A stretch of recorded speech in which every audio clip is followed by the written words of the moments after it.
This is the Analysis in Chains with Nathan Williams and Neil Kieran.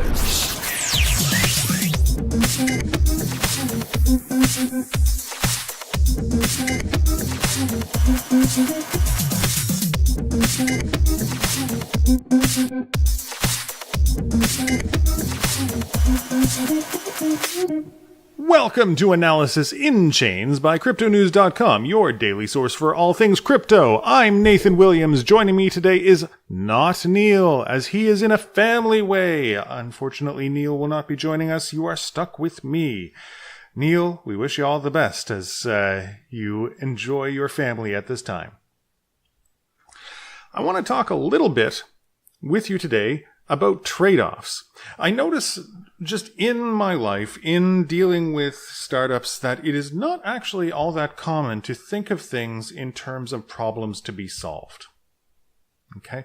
We tend to think of things in our life in terms of better or worse, not in terms of what problem are we solving. And making this mindset change is important when we're dealing with new technology like blockchain.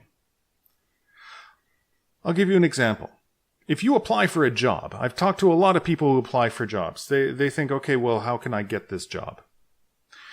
But from the employer's point of view, there are no jobs. I employ people. I have no jobs to give to people. I only have problems that I need solved. And when people come in and go, okay, well, I can solve your problem.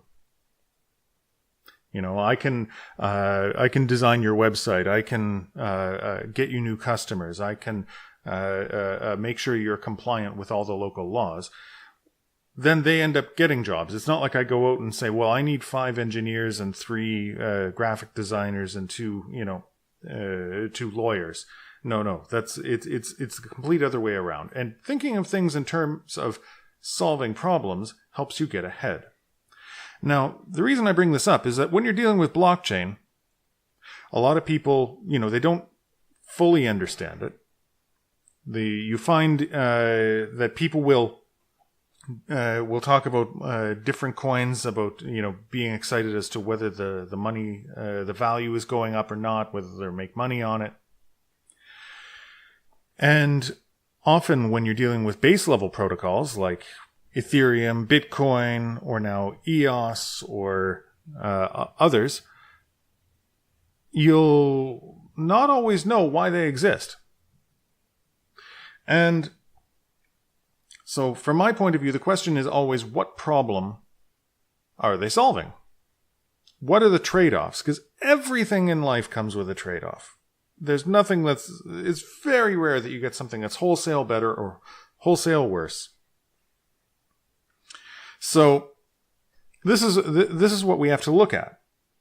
So, for example, if you have Bitcoin, it was exciting and powerful because it allows you to be anonymous. Well, let's look at anonymity. You're anonymous on the blockchain. You can trade money just by having an address, and that address is a unique code. But you're not really anonymous. No one knows maybe your name or your address with this unique code, this wallet address. But everyone has a copy of it, and everyone who's participating in the Bitcoin blockchain has an exact record of every transaction that wallet has ever made.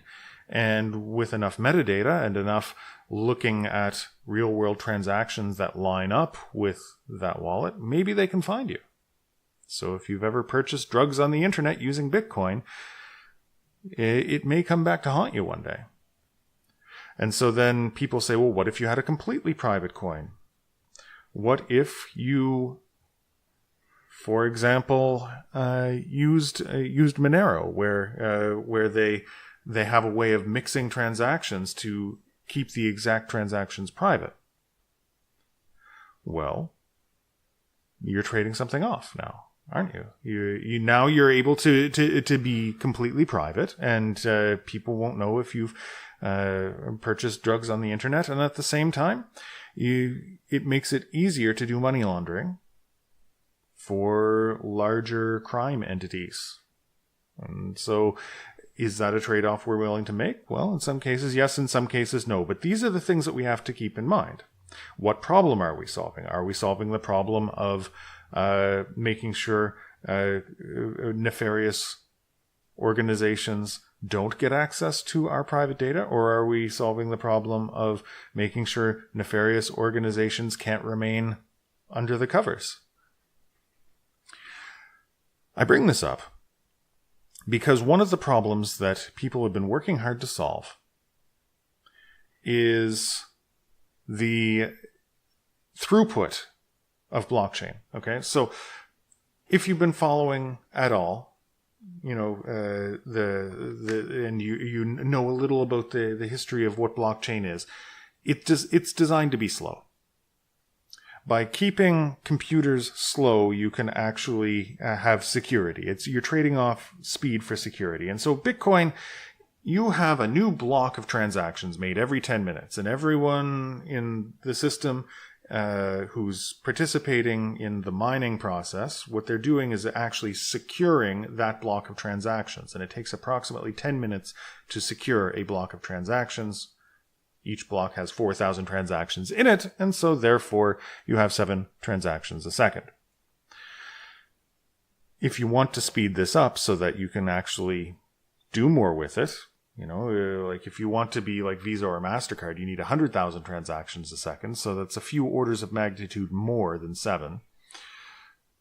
Well, what are the trade-offs? How can you do it? Well, one way is you could avoid that 10-minute process of securing each block. Another way is to make it so that different groups of computers are securing different blocks. And there's all sorts of things that you can try.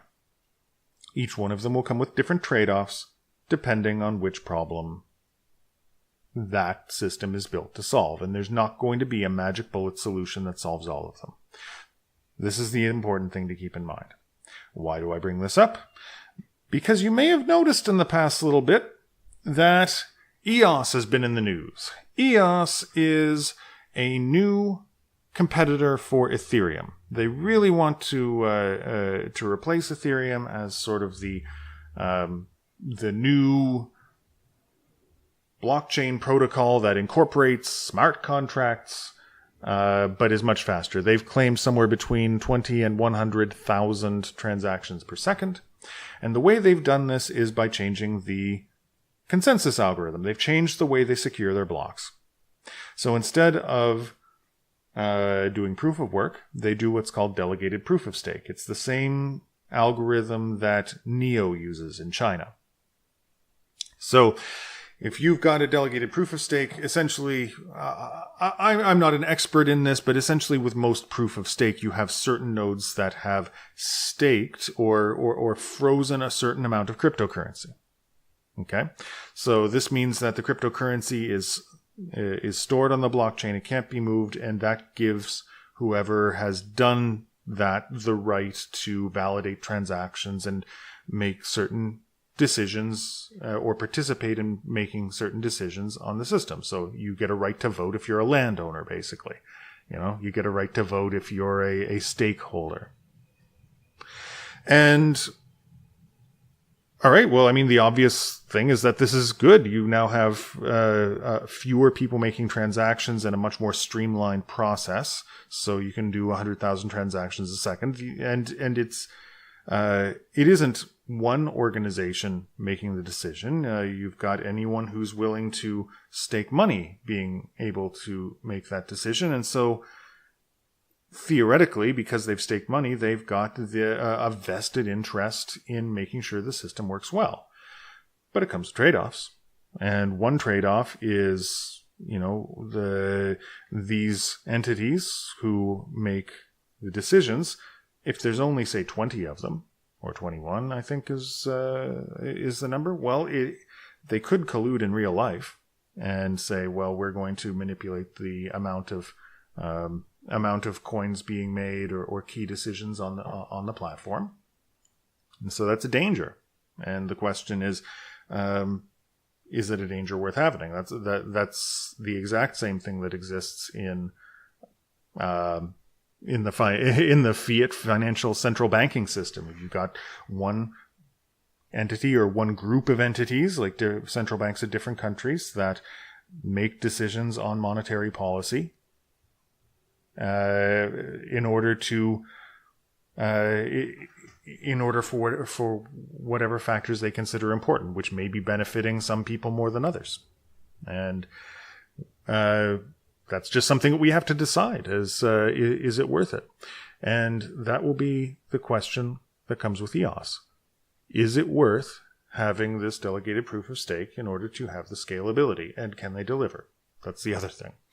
And the reason we're going to have this conversation, probably sooner rather than later, is because the EOS mainnet went live. So after a year ICO, they've raised $4 billion.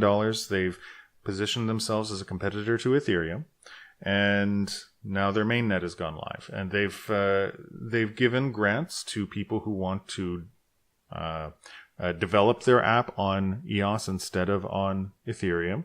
And so they're really going hard after this competitor status. And this is going to be the question, is it worth moving away from Ethereum, who is much more established, much more distributed, and still uses proof of work?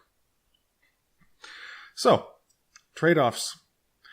And with every protocol that comes out, if you read a white paper, you're wondering whether to invest in a project or whatever, do try to think of it. What problem are they solving? Not why is it cool, but what problem are they solving? And what trade-offs do I have to make to solve that problem?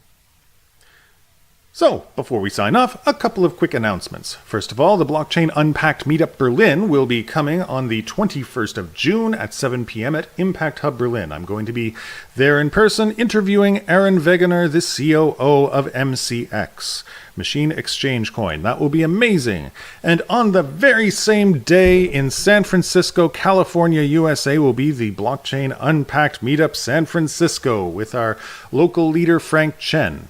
Frank will be interviewing Chandan Lodha, the CEO of CoinTracker.io. Links will be in the description, and you can sign up, and it's a free event. So that one's going to be at Metis San Francisco on New Montgomery Street.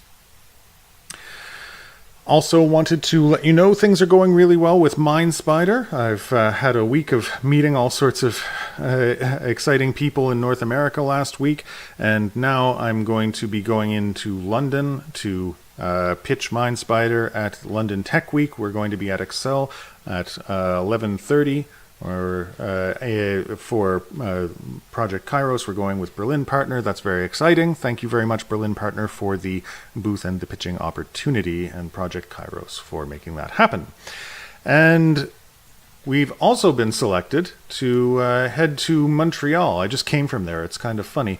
I applied for the Startup World Championships, and we were selected to represent Berlin in a Berlin startup scene at Startup Fest Montreal, and that will be in the first week of July. I believe it's the 10th to the 13th. So, very exciting time. So if you're around in Montreal or if you're around in London, then you would like to meet up, then you can send me a tweet or an email and we can make that happen.